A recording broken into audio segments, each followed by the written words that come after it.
We have discarded the two kingdom classification. Then we have to come for the second point, and that is what? Three kingdom classification. Okay. So please write down kingdom classification was proposed by Ernest Haeckel. So he proposed, number one, it is the Protista. So for the first time we have heard about this name. Then number two, it is the Plantae. Again he kept the same thing, Plantae, and he kept the same thing, that is Animalia. So Plantae and Animalia he didn't change, but he put another kingdom and he mentioned it as the Protista.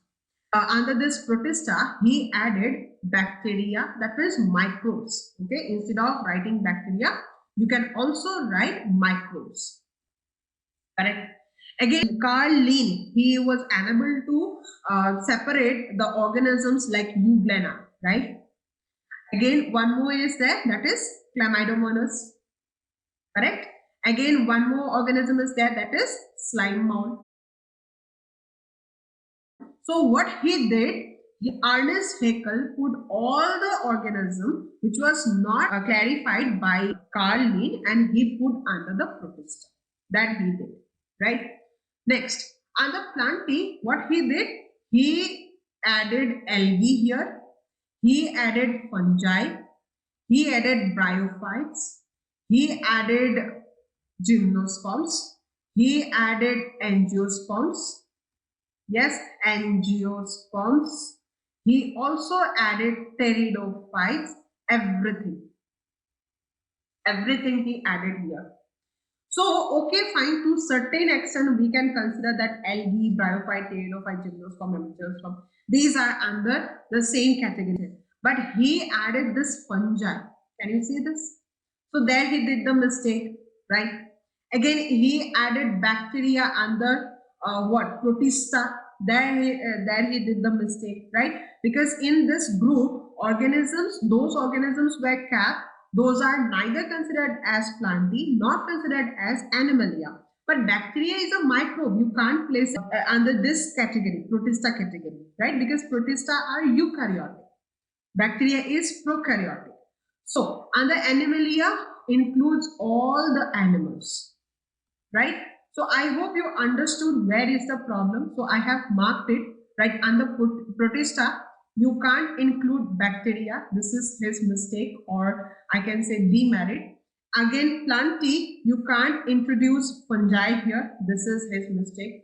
And under Animalia, he included all the animals, but some animals are there which should be placed under the Protista. So there are some mistakes as well. Okay. Then we have four kingdom, four classification. So under four kingdom classifications, there are lots of scientists who actually propose this four kingdom classification in a different manner, right? So first person who actually gave the statement, and the person name is Chetan. He say that we should separate prokaryotic and eukaryotic organisms. Where the three kingdom classification did mistake. Remember, in Protista they added the prokaryotic organisms also. So he differentiates the prokaryotic organisms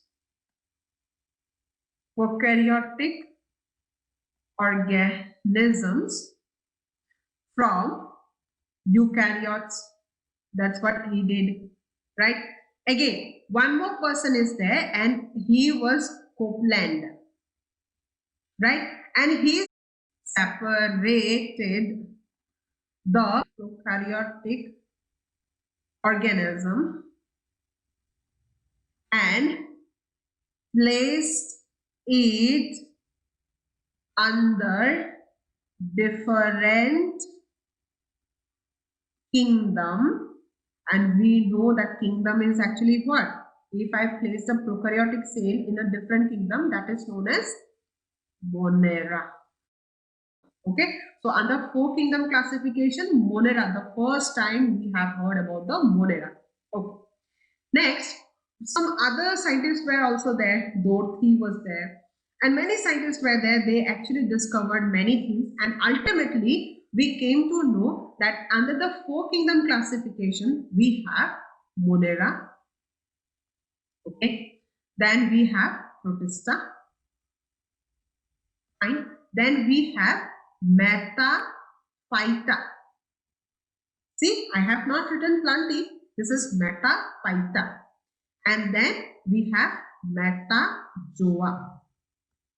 Correct? So these are the classification that was done under four kingdom classification. Okay. So under Monera, we should keep all the organisms which are prokaryote. So prokaryotic, karyotic, unicellular. So this is very true, and now also we are following this one only, that it should contain prokaryotic unicellular organism. Correct? And the Protista, it is what? Eukaryotic, and again it should be unicellular. That's also we are following till now. And the Metaphyta, can you see here meta? Wherever the term meta is, meta means big, large, right? That means we can consider it as a higher organism. So phyta means what? Phytes means leaf.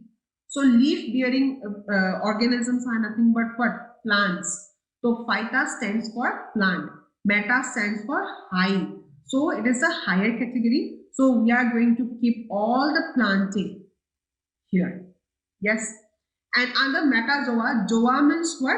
It has tail. Zoa means tail. So those who can locomote. So we know who can locomote? Animal. So zoa ultimately it terms as what? Meaning as what? Animals. So we are including all types of animals here. So if it is so true, then why should we need to go for the five kingdom classification? Why not we have ended with the four kingdom classification, right? Reason is that under Plantae, as already we had said in the three kingdom classification only, that the fungi is also added under the Plantae, correct? But fungi has certain characters, like we can't keep fungi under Plantae. Why not? First part, fungi, if I see, they are behaving like plant as they have cell wall, right? Cell wall is present. Again, fungi, they can absorb the things. Absorption is like that of animal. Yes. So they are showing the behavior of animal. They are showing the behavior of plant. So we cannot place them, that fungi, into plant category. We have to place it separately. See, the same type of characteristic feature we can see among the Protista also. Can you see here Protista? Yes, the same thing we had described for Protista in between plant and animal, right? But still, fungi is something else. You can't place it under Protista also, because Protista is unicellular and whereas the fungi are multicellular. Okay, in fact they have some tissues also. Okay, so these are the main drawbacks because of which now we need to go for the fifth kingdom classification or five kingdom classification. Okay, so please note it down and write the small thing that I used to write everywhere. So please write it down and finish it. Okay, chalo. So next one is we have to go for the five kingdom classification. Now, who will tell me this answer? Who proposed five kingdom classification and in which year?